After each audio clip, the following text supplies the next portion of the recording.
স্বাগত সংবাদ সন্ধ্যায়, আপনাদের সঙ্গে আছি গোলাম কিবরিয়া এবং আমি সুমনা সিনি। চলে যাচ্ছি বিস্তারিত সংবাদে।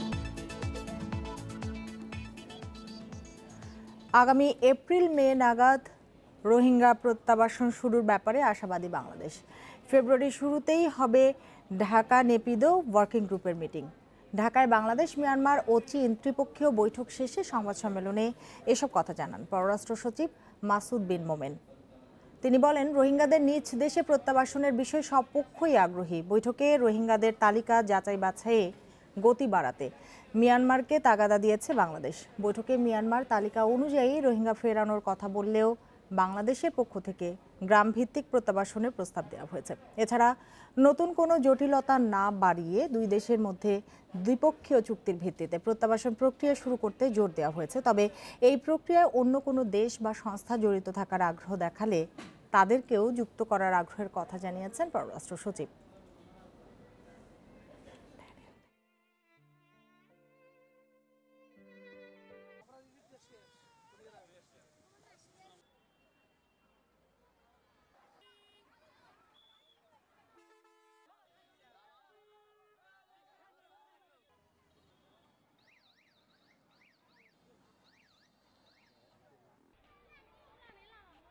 আলোচনার পরে আমরা যে সিদ্ধান্তগুলো নিতে পেরেছি, সেটা 1 নম্বর সিদ্ধান্ত হচ্ছে যে ফেব্রুয়ারির প্রথম সপ্তাহের মধ্যেই যে আমাদের ওয়ার্কিং গ্রুপের যে মিটিংটা সেটা হবে এবং সেইখানে সেটার ব্যাপ্তি কিছুটা বাড়বে। মিয়ানমারের যে নেপিডোতে তাদের যে ডিজি আছে এবং বেজিংয়ে তাদের ফরেন মিনিস্ট্রির যে ডিজি আছে, ওনারাও সংযুক্ত হবেন।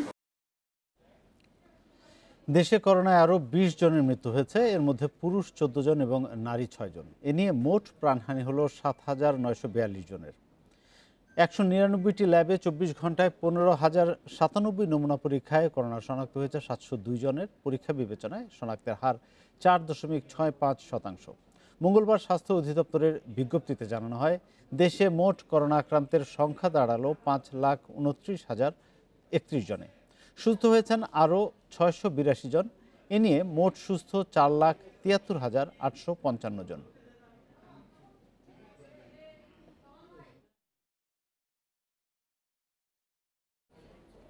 আগামীকাল নয়, পরশু দেশে আসছে অক্সফোর্ডের 20 লাখ ডোজ করোনার টিকা। ভারতের এই উপহার দিয়েই দেশে শুরু হচ্ছে করোনা টিকা কর্মসূচি। এর শুরু হবে রাজধানী থেকে, প্রতিদিন দেয়া হবে 2 লাখ ডোজ। অন্যান্য দেশের গুরুত্বপূর্ণ ব্যক্তিদের দিয়ে টিকা কার্যক্রম শুরু হলেও দেশে হবে স্বাস্থ্যকর্মীদের প্রয়োগের মাধ্যমে। উপহার হিসেবে 20 লাখ ডোজ করোনা টিকা দিচ্ছে ভারত সরকার। রোববার পররাষ্ট্র মন্ত্রণালয়কে বিষয়টি জানানো হয়। এরই মধ্যে ঔষধ প্রশাসন অধিদপ্তর ছাড়পত্রও দিয়েছে। এই টিকা আসার পর রাখা হবে স্বাস্থ্য অধিদপ্তরের কোল্ড স্টোরে। সিএমএসডিকে এটাকে কনসাইনমেন্ট এজেন্ট করা হয়েছে, ওনারা এটা ক্লিয়ারিং ফরওয়ার্ডিং এজেন্ট দিয়ে ওটাকে ছাড়িয়ে আনবেন। আর হচ্ছে যে আমাদের পররাষ্ট্র মন্ত্রণালয় এনবিআরকে লিখেছে যাতে এটার ট্যাক্সটা ওয়েবিনার করে, মানে ওয়েবিনার বলছি, এই ট্যাক্সটা যাতে মওকুফ করে। আর হচ্ছে যে আমাদের পক্ষ থেকেও আমরা লিখেছি। তারপরে ডিজি ড্রাগ উনিও আমাদেরকে এনওসি দিয়েছেন। সেরাম ইনস্টিটিউট থেকে কেনা 3 কোটি টিকার প্রয়োগ শুরু হবে ফেব্রুয়ারিতেই। তার আগেই শুরু হবে এই 20 লাখ ডোজের প্রয়োগ। প্রথমে টিকা পাবেন রাজধানীর স্বাস্থ্যকর্মী সহ করোনার সম্মুখ সারির যোদ্ধারা। আমরা যদি ভ্যাকসিন আগে পেয়ে যাই, যেটা ভারত সরকার আমাদেরকে উপহার হিসাবে দিচ্ছে, তাহলে পরে আমাদের কার্যক্রম আমরা আগেই শুরু করব, কিছুটা আগেই শুরু করে দিব এবং শুরু করে তারপরে সারা দেশে ডিপ্লয় করতেও তো একটু টাইম নেবে। তা আমরা সেই সময়টুকু আমাদেরকে দিতে হবে। স্বাস্থ্যমন্ত্রী জানান, আপাতত উপজেলা পর্যন্ত থাকবে টিকাদান কেন্দ্র, সময় মতো তা বাড়ানো হবে ইউনিয়ন পর্যন্ত। Hasan Misbah, independent news, Dhaka. পরীক্ষা ছাড়া এইচএসসির ফল প্রকাশের সংসদে বিল তুলেছেন শিক্ষামন্ত্রী দীপু মনি। সকালে সংসদ অধিবেশনে তিনি এ সংক্রান্ত 3টি বিল উত্থাপন করেন। এর আগে প্রধানমন্ত্রী শেখ হাসিনার নামে খুলনায় মেডিকেল বিশ্ববিদ্যালয় স্থাপনের জন্য একটি বিল তোলেন স্বাস্থ্যমন্ত্রী। এছাড়া রাষ্ট্রপতির ভাষণের ধন্যবাদ প্রস্তাবের উপর আলোচনা করেন সংসদের অন্য সদস্যরা। বাংলাদেশের মহামান্য রাষ্ট্রপতি করোনার মধ্যে পরীক্ষা নেওয়া সম্ভব না হওয়ায় বিকল্প মূল্যায়নের মাধ্যমে এইচএসসি ও সমমানের পরীক্ষার ফল প্রকাশের জন্য আইন সংশোধনের প্রস্তাব উঠেছে সংসদে। সাধারণ, কারিগরি ও মাদ্রাসা শিক্ষা বোর্ড সংক্রান্ত 3টি সংশোধনী বিল সংসদে তোলেন শিক্ষামন্ত্রী দীপু মনি। পরে ইন্টারমিডিয়েট অ্যান্ড সেকেন্ডারি এডুকেশন বিলটি একদিনের মধ্যে এবং বাকি 2টি 2 দিনের মধ্যে পরীক্ষা করে সংসদে প্রতিবেদন দিতে শিক্ষা মন্ত্রণালয় সম্পর্কিত সংসদীয় স্থায়ী কমিটিতে পাঠানো হয়। এইবার যেহেতু বৈশ্বিক সংকটের কারণে সেই পরীক্ষা নেওয়া সম্ভব হয়নি, আমরা বিকল্প একটি পদ্ধতিতে আগের 2টি পাবলিক পরীক্ষার ফলাফলের ভিত্তিতে এই ফলাফল দিতে যাচ্ছি। সেই কারণে আমাদেরকে বর্তমান আইনটি সংশোধন করবার প্রয়োজন দেখা দেয়। যদি সংসদ পাশ করে তারপরে আমরা দ্রুততার সঙ্গে ফলাফলটি দেব। এই বিল সংসদের অনুমোদন পেলে 28 জানুয়ারির মধ্যে গত বছরের এইচএসসি ও সমমানের পরীক্ষার ফল প্রকাশের চেষ্টা করা হবে বলে জানিয়েছিলেন মন্ত্রিপরিষদ সচিব খন্দকার আনোয়ারুল ইসলাম। মন্ত্রিসভার বৈঠকের পর মন্ত্রিপরিষদ সচিবের এই বক্তব্য প্রসঙ্গে সংসদে আপত্তি তোলেন জাতীয় পার্টির সংসদ সদস্য ফখরুল ইমাম। ক্যাবিনেট সেক্রেটারি উনি এক্সপ্লেন করতেছেন যে 28 তারিখে আমরা রেজাল্ট দিব, এই সময়ের মধ্যে অর্ডিন্যান্স করার সময় নাই, আমরা বিল করব, বিল পাস করব, পাস করে অর্ডিন্যান্স দিয়ে দিব। এটা কিরকম হইলো? Undermine of the parliament. তারা কিভাবে আগে বলতে পারে যে বিলটা পার্লামেন্টে পাস করে আমরা দিয়ে দিব? এর আগে প্রধানমন্ত্রী শেখ হাসিনার নামে খুলনায় মেডিকেল বিশ্ববিদ্যালয় স্থাপনের জন্য একটি বিল তোলেন স্বাস্থ্যমন্ত্রী জাহিদ মালেক। এই বিশ্ববিদ্যালয় প্রতিষ্ঠার পর খুলনা অঞ্চলের সব মেডিকেল কলেজ, নার্সিং ইনস্টিটিউট সহ সব ইনস্টিটিউট খুলনা শেখ হাসিনা মেডিকেল বিশ্ববিদ্যালয়ের অধীনে চলে যাবে। অধিবেশনের শুরুতেই সংসদে রাষ্ট্রপতি দেয়া ভাষণকে ধন্যবাদ জানাতে প্রস্তাব তোলেন চিফ হুইপ নূরে আলম চৌধুরী। পরে এই প্রস্তাবের উপর দীর্ঘ আলোচনা করেন সংসদ সদস্যরা। সমবেত সদস্যবৃন্দ মহামান্য অনিমেষ কর, ইন্ডিপেন্ডেন্ট নিউজ, ঢাকা। প্রাথমিক এবং মাধ্যমিক পর্যায়ের 69% শিক্ষার্থী অনলাইন ক্লাস করতে পারছে না। আর্থিক সক্ষমতার অভাব সহ নানা কারণে এ অবস্থা। শিক্ষা নিয়ে কাজ করা গবেষণা সংস্থা গণসাক্ষরতা অভিযান এ তথ্য জানিয়েছে। সেই সঙ্গে করোনা পরিস্থিতি বিবেচনায় নিয়ে ফেব্রুয়ারি মাস থেকে ধাপে ধাপে স্কুল খোলার পরামর্শও দিয়েছে তারা। করোনার কারণে 10 মাসের বেশি সময় ধরে বন্ধ শিক্ষা প্রতিষ্ঠান। এই অবস্থায় পড়াশোনার ক্ষতি কিছুটা কাটাতে সংসদ টিভিতে ক্লাস লেকচার প্রচার করে মন্ত্রণালয়। সেই সঙ্গে অনলাইনেও একাডেমিক কার্যক্রম পরিচালনা করছে অনেক প্রতিষ্ঠান। কিন্তু তারপরও মাত্র 31% শিক্ষার্থী এই দূরশিক্ষণের সাথে সম্পৃক্ত আছে। বাকিরা শিক্ষা কার্যক্রমের বাইরে আছেন। বিশেষ করে হাওর, পার্বত্য, চরাঞ্চল সহ প্রত্যন্ত গ্রামের শিক্ষার্থীরা পড়াশোনার সঙ্গে থাকতে পারছেন না। পাশাপাশি গণসাক্ষরতা অভিযানের পরামর্শ, যেসব এলাকায় করোনা সংক্রমণের হার কম সেখানে ফেব্রুয়ারি থেকে ধাপে ধাপে স্কুল খুলে দেয়া হোক। প্রত্যন্ত অঞ্চলে, গ্রামে গঞ্জে, আদিবাসী এলাকায়, চর হাওর বাওর এলাকায়, তো ওই সমস্ত এলাকায় সবচেয়ে বেশি ডিপ্রাইভড বাচ্চারা কোনো ধরনের দূরশিক্ষণে যুক্ত হতে পারছে না, সংখ্যাটা ওখানে বেশি। এদিকে মন্ত্রণালয় বলছে অনেক শিক্ষার্থী দূরশিক্ষণের বাইরে থাকলেও জরিপের তথ্য অনুযায়ী তা এত সংখ্যক নয়। শিক্ষার্থীদের পড়াশোনার সঙ্গে রাখতে তারা নানা উদ্যোগ নিচ্ছে। তারা এই ডাটাটা কালেক্ট করেছেন মিড ডিসেম্বরে এবং অর্থাৎ মধ্য ডিসেম্বরে। সেই সময় আমাদের শিক্ষার্থীরা ব্যস্ত ছিল অ্যাসাইনমেন্ট নিয়ে, অর্থাৎ তারা তখন বই পড়ে অ্যাসাইনমেন্ট গুলো প্রস্তুত করছিল। এই জন্যই সেই সময়টাতে দূরশিক্ষণ ব্যবহারের যে হার সেটা সর্বনিম্ন হওয়াই স্বাভাবিক।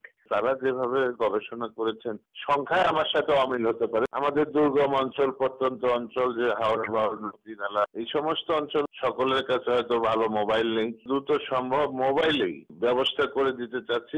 গণসাক্ষরতা অভিযান বলছে 75% শিক্ষার্থী স্কুলে যাওয়ার জন্য উদ্গ্রীব হয়ে আছে।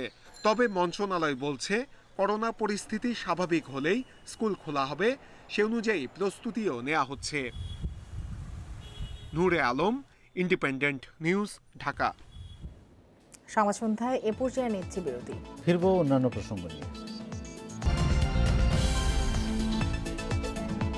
বিরতির পর ফিরে এলাম সংবাদ সন্ধ্যায়। যাচ্ছি পরের প্রসঙ্গে। মুক্তিযোদ্ধাদের ঐক্যবদ্ধ করে অভিন্ন প্ল্যাটফর্মে নিয়ে আসা হবে বলে জানিয়েছেন আওয়ামী লীগের সাধারণ সম্পাদক ওবায়দুল কাদের। সকালে রাজধানীর নিজ বাসভবন থেকে ভিডিও কনফারেন্সে একথা জানান তিনি। ওবায়দুল কাদের বলেন, মুক্তিযোদ্ধারা আজ বিভক্তির মধ্যে আছে। এ বিভক্তি মুক্তিযুদ্ধের অর্জন এবং চেতনাকে দুর্বল করে দিচ্ছে।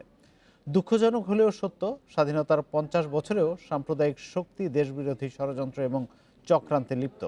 তাদের বিরুদ্ধে মুক্তিযোদ্ধাদের ঐক্যবদ্ধ হওয়ার আহ্বান জানান ওবায়দুল কাদের। পরে তৃতীয় এবং চতুর্থ ধাপের পৌরসভা নির্বাচন প্রসঙ্গে বলেন, বিদ্রোহী প্রার্থীরা দলের মধ্যে বিভেদ সৃষ্টির চেষ্টা করছে।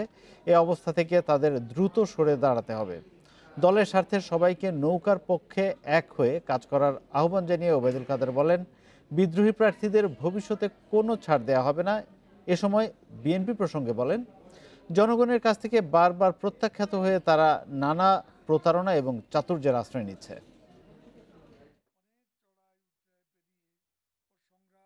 ঐক্যবদ্ধ প্ল্যাটফর্মে নেতৃত্ব দিবেন জাতির শ্রেষ্ঠ সন্তান বীর মুক্তিযোদ্ধাগণ। আমার মনে হয় এই মুক্তিযোদ্ধাদের ঐক্যবদ্ধ করার জন্য আজকে নিরলস প্রয়াস অব্যাহত রাখবে আমাদের নিবেদিত প্রাণ এবং ত্যাগী মুক্তিযোদ্ধাদের নিয়ে গঠিত এবং এই চেতনায় বিশ্বাসীদের নিয়ে গঠিত এই উপকমিটির সদস্যরা সর্বসাধ্য তারা চেষ্টা চালিয়ে যাবেন। দেশে গণতন্ত্র নেই, গণতন্ত্র আবারও ফিরিয়ে আনা হবে বলে মন্তব্য করেছেন বিএনপি মহাসচিব মির্জা ফখরুল ইসলাম আলমগীর।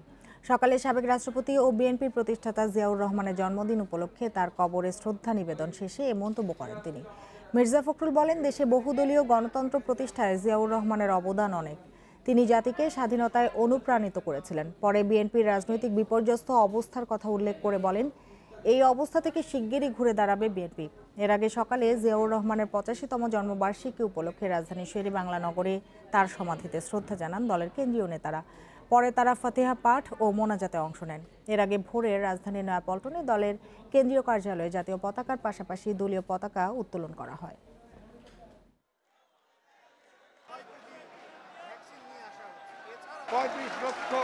মানুষের বিরুদ্ধে নেতাকর্মীর বিরুদ্ধে এখানে গণতন্ত্র যারা চায় তাদের বিরুদ্ধে মামলা দেওয়া হয়েছে, মানুষকে হত্যা করা হয়েছে, গুম করা হয়েছে, নির্যাতন করা হচ্ছে। এর থেকে মুক্তির জন্য আজকে আমরা নতুন করে শপথ গ্রহণ করছি যে আমরা অবশ্যই গণতন্ত্রকে মুক্ত করব। ঢাকা দক্ষিণ সিটি কর্পোরেশনের সাবেক মেয়র সাঈদ খোকনের বিরুদ্ধে করা মানহানির 2টি মামলার একটি খারিজ হয়েছে, অন্যটি প্রত্যাহার করে নিয়েছেন বাদী কাজী আনিসুর রহমানের মামলাটি গ্রহণের কোনো উপাদান না থাকায় সকালে ঢাকার মহানগর হাকিম বাদী বিল্লাহ তা খারিজ করে দেন। এছাড়া আরেক মামলার বাদী সরওয়ার আলম সাঈদ খোকনের বিরুদ্ধে মামলা প্রত্যাহারের আবেদন করেন। আদালত তা মঞ্জুর করেন। এর আগে গত 11 জানুয়ারি ঢাকা মহানগর হাকিম রাজেশ চৌধুরীর আদালতে সাঈদ খোকনের বিরুদ্ধে মামলা 2টি করা হয়। মামলায় অভিযোগ করা হয়, গত 9 জানুয়ারি হাইকোর্ট এলাকায় মানববন্ধনে শেখ ফজলিনুর তাপসকে হয়রানি সহ মানসম্মান ক্ষুণ্ণ করে বক্তব্য দেন সাঈদ খোকন। এসব বক্তব্যের পরিপ্রেক্ষিতে ঢাকা দক্ষিণের সাবেক মেয়র সাঈদ খোকনের বিরুদ্ধে মানহানির 2টি মামলা করা হয়।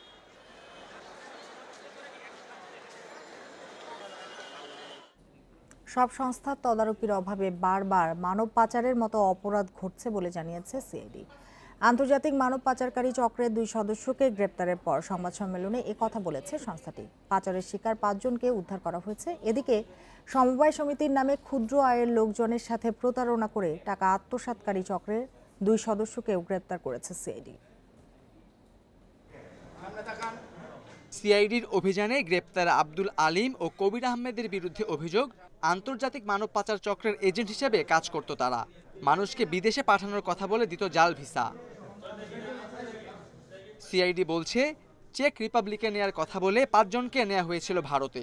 সেখানে প্রতারকেরা তাদের দেয় জাল ওয়ার্ক পারমিট। জনপ্রতি হাতিয়ে নেওয়া হয় 10 থেকে 12 লাখ টাকা। সংস্থাটি বলছে, এই চক্রের মূল হোতা শহীদুল পালিয়ে আছে পর্তুগালে। গা ঢাকা দিয়েছে তার স্ত্রীও।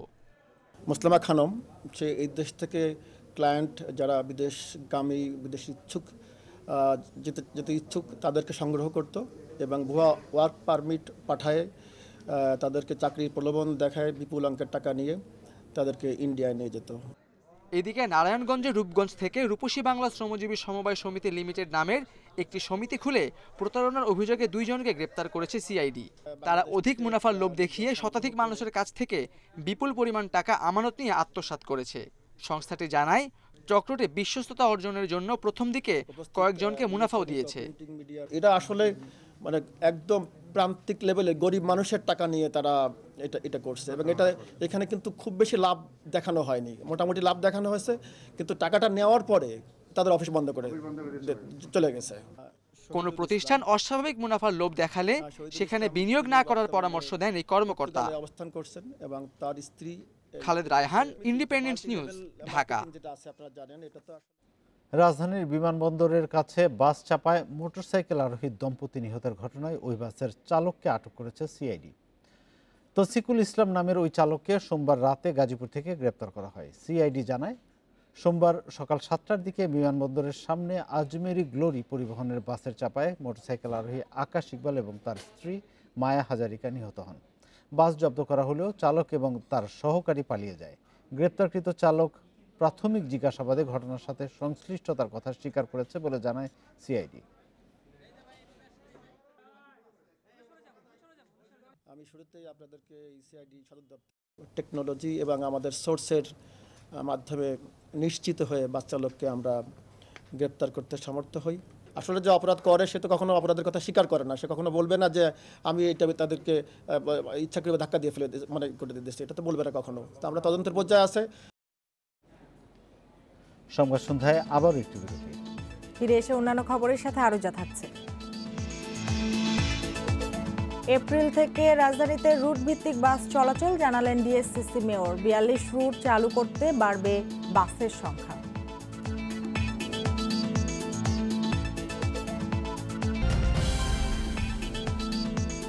স্বাগত আরেকবার, দেখছেন সংবাদ সন্ধ্যা।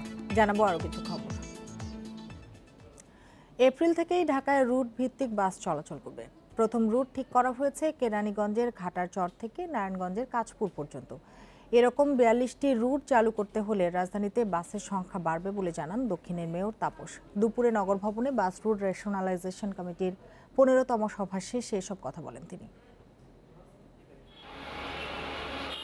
যানজট ঢাকার নিয়মিত ব্যাপার, সড়কে বিশৃঙ্খলা বেড়েছে বই কমেনি। এসব নিয়ন্ত্রণে 2015 সালে রুট রেশনালাইজেশনের উদ্যোগ নেন ঢাকা উত্তরের প্রয়াত মেয়র আনিসুল হক।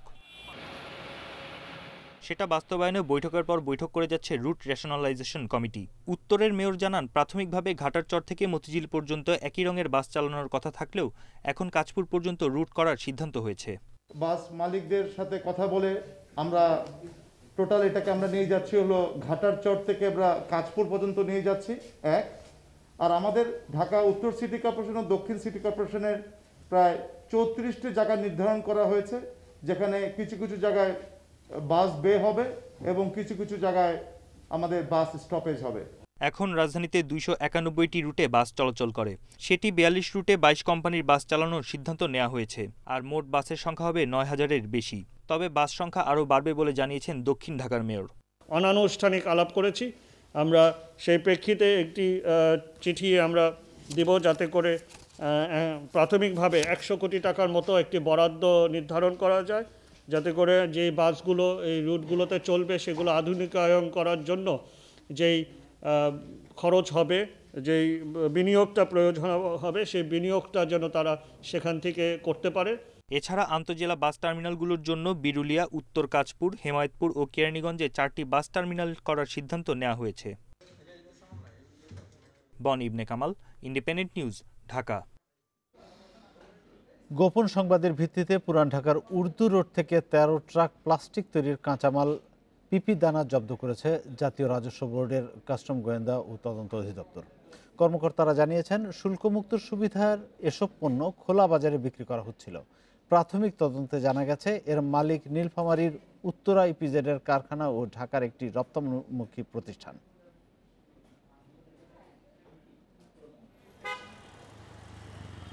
রপ্তানিমুখী শিল্প প্রতিষ্ঠানকে বন্ডেড ওয়্যারহাউসের আওতায় বিনা শুল্কেই কাঁচামাল আমদানির সুযোগ দেয় জাতীয় রাজস্ব বোর্ড এনবিআর। তবে প্রায়ই এই সুবিধায় আনা পণ্য খোলা বাজারে বিক্রির অভিযোগ ওঠে। গোপন সংবাদের ভিত্তিতে 17 তারিখ দিবাগত রাতেই পুরান ঢাকায় অভিযান চালায় কাস্টমস গোয়েন্দারা। সেখানে আটক করা হয় 13টি ট্রাক, যেগুলোতে ছিল প্রায় 150 টন পিপি দানা। গোয়েন্দারা জানান, আটকের সময় কিছু ব্যক্তি এর মালিকানা দাবি করলেও তারা প্রকৃত মালিক নন। এরা তো রপ্তানিকারক প্রতিষ্ঠান থাকে যারা রপ্তানি করবে, এই জন্য রপ্তানিতব্য পণ্যের উৎপাদন কার্যে ব্যবহার করবে এরকম সকল কাঁচামাল আমদানি করে, হ্যাঁ, হয় সরাসরি রপ্তানি অথবা প্রচ্ছন্ন রপ্তানি। তো সেই কাঁচামাল সমূহ আমদানি করে খোলাবাজারে বিক্রি করা অবশ্যই কাস্টমস আইনে একটি অপরাধ এবং এতে রাষ্ট্র ক্ষতিগ্রস্ত হয়। আটক পণ্যের বাজার মূল্য প্রায় 1.5 কোটি টাকা। এতে জড়িত রাজস্বের পরিমাণ কোটি টাকার বেশি। গোয়েন্দারা জানান, বন্ডেড ওয়্যারহাউসের পণ্য খোলা বাজারে বিক্রি করায় একদিকে সরকার যেমন রাজস্ব হারাচ্ছে, অন্যদিকে ক্ষতিগ্রস্ত হচ্ছে স্থানীয় শিল্প। সরকারের রাজস্ব ক্ষতি, এরপরে রপ্তানি পণ্যে ব্যবহার হলো না, এগুলো রপ্তানি হবে না এবং বৈদেশিক মুদ্রা আমাদের দেশে আসবে না, এটা আরেকটা ক্ষতি। আর এর আরেকটা ক্ষতি হলো যে এইগুলো এই শুল্ককর মুক্তভাবে আনা উপকরণ এইগুলো স্থানীয় বাজারে প্রবেশ করে।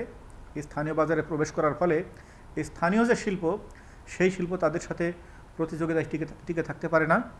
আটক পণ্যের বিষয়ে মামলা করার প্রস্তুতি নিচ্ছেন গোয়েন্দারা। তারা জানান, অপরাধ প্রমাণ হলেই সংশ্লিষ্ট প্রতিষ্ঠানের লাইসেন্স বাতিলের উদ্যোগ নেওয়া হবে। Ruhul Amin, independent news, Dhaka.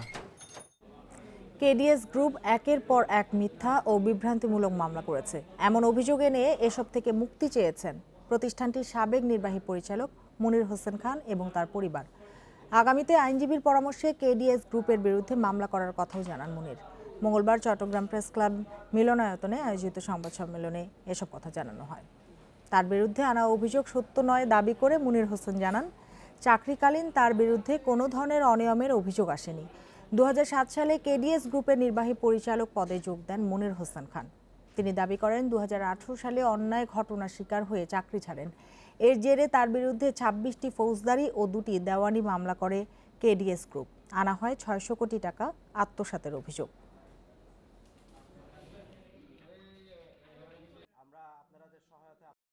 Internal audit এবং আপনার অ্যাকাউন্টস এবং গ্রুপ সিএফও এবং ইন্টারনাল অডিট আন্ডারে, সুতরাং সেখানে যদি কোনো রকমের অন্যায় বা বেআইনি বা অর্থদস্যু হতো বের হয়ে আসতো। এবং 11 বছর আমি করে গেছি, কেউ কিছু বললো না, কেউ কিছু জানলো না। সংবাদ সন্ধ্যায় এ পর্যায়ে নিচ্ছে আরেকটি বিরতি। ফিরে এসে যা থাকছে,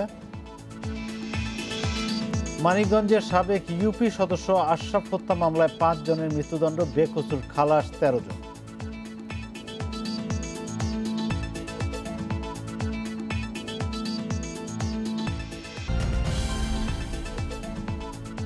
বিরতির পর ফিরে এলাম সংবাদ সন্ধ্যায়। জানাচ্ছি পরের খবর। মানিকগঞ্জের ঘিওরের সাবেক ইউপি সদস্য আশরাফ আলী হত্যা মামলায় 5 জনের মৃত্যুদণ্ড দিয়েছে আদালত। দুপুরে অতিরিক্ত জেলা ও দায়রা জজ শাহানা হক সিদ্দিকা এ নির্দেশ দেন। অভিযোগ প্রমাণ না হওয়ায় 13 জনকে বেকসুর খালাস দিয়েছে আদালত। মৃত্যুদণ্ডপ্রাপ্তরা হল মঞ্জুর রহমান, মোয়াজ্জেম হোসেন, বাবুল মিয়া, আজিজুল হক এবং ফেলি বেগম। রাষ্ট্রপক্ষের আইনজীবী আফসারুল ইসলাম মনি জানান, 2013 সালের 18 জুন জমি সংক্রান্ত বিরোধের জেরে ফুলহারা গ্রামের সাবেক ইউপি সদস্য আশরাফ আলীর উপর হামলা চালায় প্রতিপক্ষের লোকজন। পরদিন চিকিৎসাধীন অবস্থায় ঢাকার একটি হাসপাতালে মারা যান আশরাফ আলী। এ ঘটনায় নিহতের ভাই মনসুর আলম বাদী হয়ে 25 জনকে আসামি করে ঘিওর থানায় হত্যা মামলা দায়ের করেন। 14 জনের সাক্ষ্য গ্রহণ শেষে আদালত আজ এ রায় দিয়েছে। যুক্তরাষ্ট্রের টেক্সাস ক্যাপিটলের সামনে সশস্ত্র বিক্ষোভ করেছে ডানপন্থীরা। অস্ত্র আইনের সমর্থনে তারা এই বিক্ষোভ করেন, তবে বিক্ষোভ শান্তিপূর্ণ থাকায় কোনো সংঘর্ষের ঘটনা ঘটেনি। বিক্ষোভকারীরা শান্ত থাকলেও তাদের হাতে অস্ত্র এবং ক্যামুফ্লেজ পোশাক পরিহিত দেখা গেছে। এ সময় টেক্সাস ক্যাপিটলে পুলিশ ও ন্যাশনাল গার্ড মোতায়েন ছিল। গত 6 জানুয়ারি ওয়াশিংটনে ক্যাপিটল হিলে ট্রাম্পের দল রিপাবলিকান সমর্থকরা হামলা চালানোর পর যুক্তরাষ্ট্রের ক্যাপিটলগুলোতে নিরাপত্তা জোরদার করা হয়েছে। জো বাইডেনের শপথ অনুষ্ঠানকে ঘিরে সহিংসতার আশঙ্কায় সতর্ক অবস্থানে রয়েছে গোটা যুক্তরাষ্ট্র। 20 জানুয়ারি সশস্ত্র বিক্ষোভের সংখ্যায় 50 রাজ্য ওয়াশিংটন ডিসিতে নেওয়া হয়েছে বাড়তি সেনা। মেরিল্যান্ড, নিউ মেক্সিকো এবং উটাতে জারি করা হয়েছে জরুরি অবস্থা।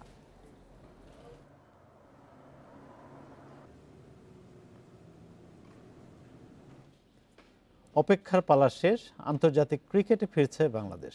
ঘরের মাঠে প্রতিপক্ষ দ্বিতীয় সারির ওয়েস্ট ইন্ডিজ।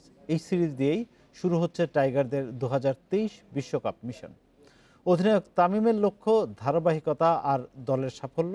সাকিবের প্রত্যাবর্তনে দলে বাড়বে আত্মবিশ্বাস, বলছেন ওডিআই অধিনায়ক। অন্যদিকে খর্বশক্তির দল নিয়েও জয় দিয়ে সিরিজ শুরুর আশা ক্যারিবীয় অধিনায়কের।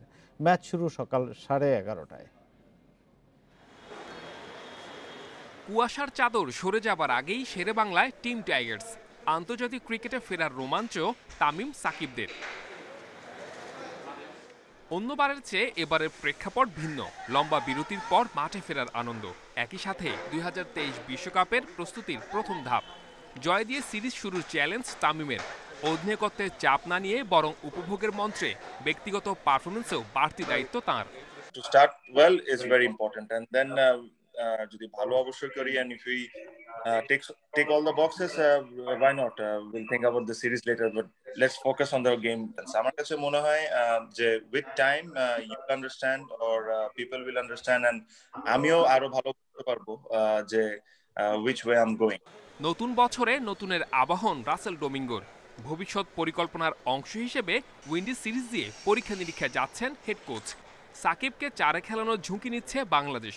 পাশাপাশি সৌম্যকে সাথে খেলার সাহসী সিদ্ধান্ত ম্যানেজমেন্টের।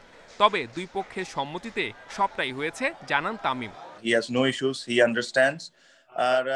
That also gives him some breathing space because he's coming back after a long time.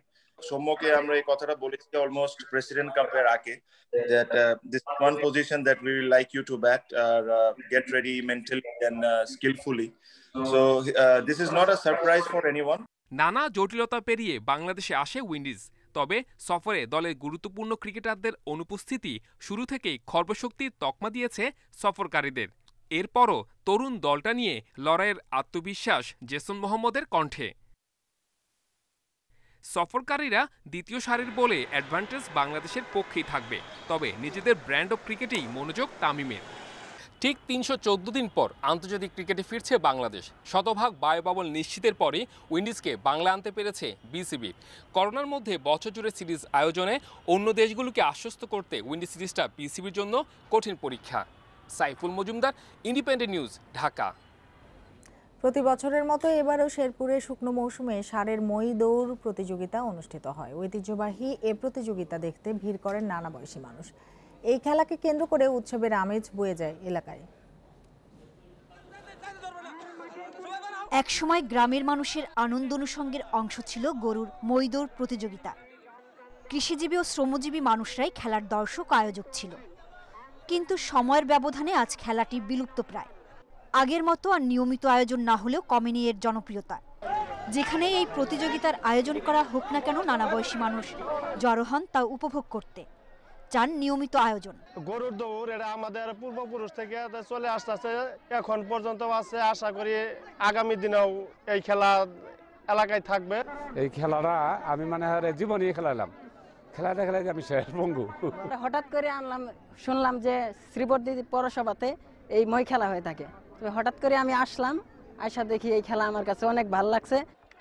নতুন প্রজন্মকে গ্রাম বাংলার ঐতিহ্যের সঙ্গে পরিচয় করিয়ে দিতেই প্রতি বছর এই খেলার আয়োজন করে শ্রীবর্দীর একটি সমবায় সমিতি। আগামীতেও ইনশাল্লাহ আমরা এই খেলা আয়োজন করব, এই ঐতিহ্য ধরে রাখার জন্য আমরা চেষ্টা করব। আমরা প্রত্যেক বছর এই বিশাল মইমেলার আয়োজন করি। আমরা ভবিষ্যতে এই মইমেলা আয়োজন করব। আমরা এলাকাবাসীকে এ বিষয়ে আনন্দ দিয়ে থাকি। শেরপুর সহ আশপাশের জেলা থেকে অন্তত অর্ধশতাধিক গরু নিয়ে এই আয়োজনে অংশ নেন প্রতিযোগীরা। Independent news desk. শেষ করব সংবাদ সন্ধ্যা। শেষ করার আগে শিরোনামগুলো আরেকবার। এপ্রিল মে মাসে রোহিঙ্গার প্রত্যাবাসন শুরুর আশা বাংলাদেশের। ফেব্রুয়ারিতে দুই দেশের ওয়ার্কিং গ্রুপের বৈঠক।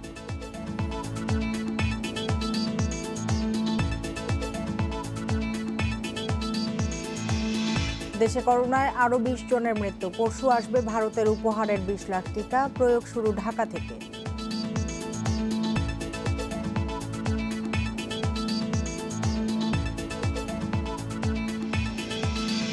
প্রাথমিক ও মাধ্যমিকের 69% শিক্ষার্থী অনলাইনে ক্লাস করে না। ফেব্রুয়ারি থেকে ধাপে ধাপে স্কুল খোলার পরামর্শ।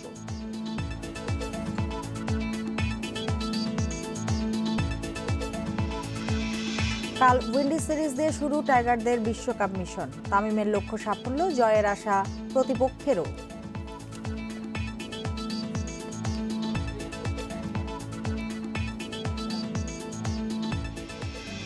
আর এই ছিল আজকের সংবাদ সন্ধ্যায়। ইন্ডিপেন্ডেন্ট টেলিভিশনের সব খবর আরও বিস্তারিত জানতে চোখ রাখুন আমাদের ফেসবুক, ইউটিউব এবং টুইটারে। সাথে থাকার জন্য ধন্যবাদ।